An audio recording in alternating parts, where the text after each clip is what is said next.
All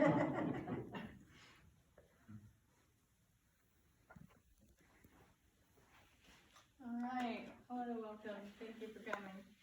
So the first thing I'll have you guys do is imagine going to a national park, just whichever one.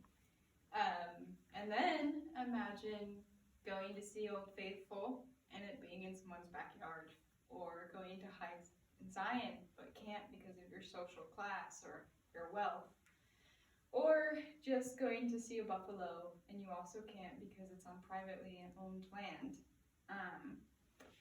So U.S. national parks reserve the right to be treated with high esteem and open to everyone to enjoy. And I hope we will strive today to understand the importance of respecting the preservation of U.S. national parks.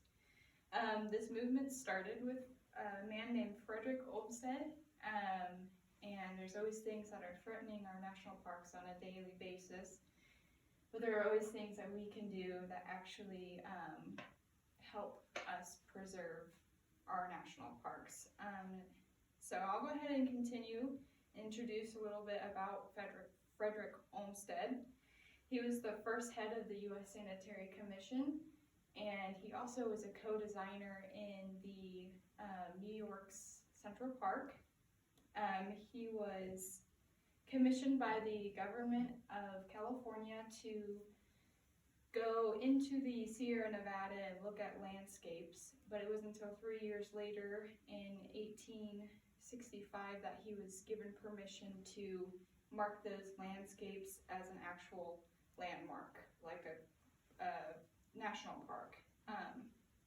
And Tyler Green writes in his article in the Travel Journal that this national parks idea was started by Frederick Olmsted, but he got his idea from an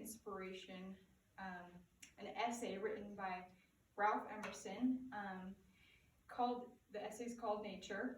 It was written in 1836, and Olmsted took two fundamental ideas from this essay, one of them being preservation of landscapes and their natural beauty, and establishing full public access to these landmarks. In Emerson's essay, he writes that Americans mostly valued land as something to use up until all the trees are down and any ore had been mined. Emerson portrays that there are things that threaten our national parks every day.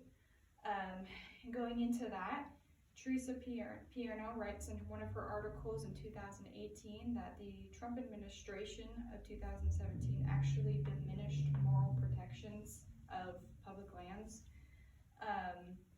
The administration was kind of more leaning towards favoring logging, mining, and drilling industries, which they used the park's natural resources to exploit and turn into capital.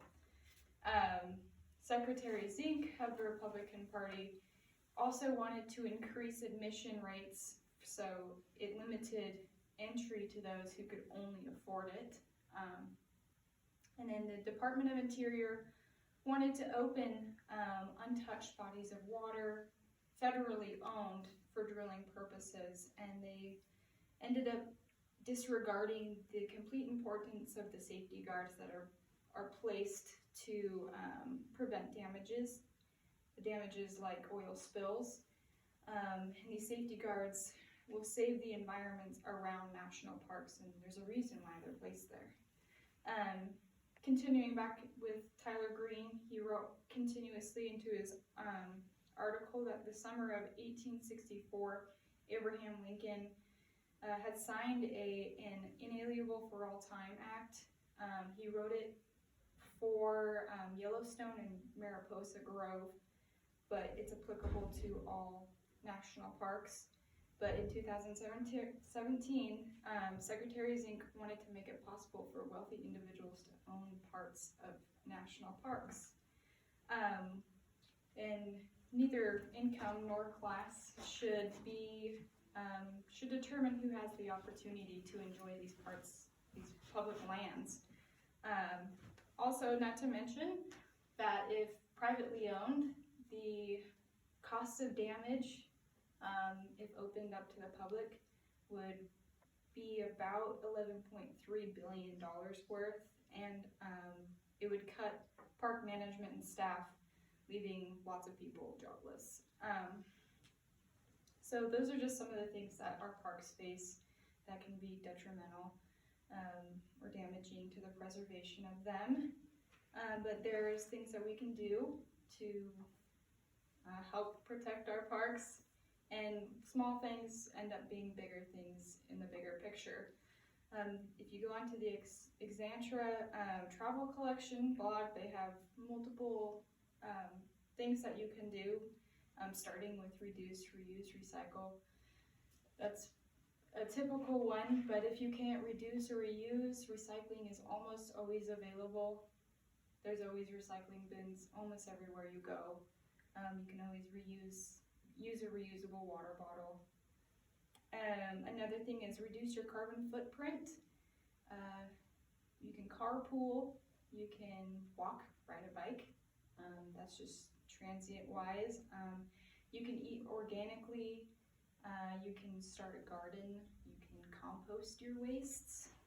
And also you can eat locally, because little do we know, most fast food restaurants, it takes 1,500 miles for your food to get to your plate, which emits a lot of carbon.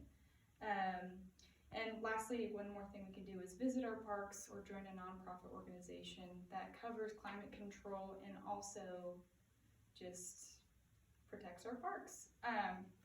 So in close, I really hope that we can all strive to understand the importance of respecting our national parks and understand that national parks reserve the right to be held with high esteem and open to everyone. And I have a ending quote it's by a famous poet named Goethe. I kind of switched his words around to apply it to today's topic rather than people. And it's, when we treat our parks as they are, they will remain as they are. When we treat our parks as if they were what they should be, they will be what they should be.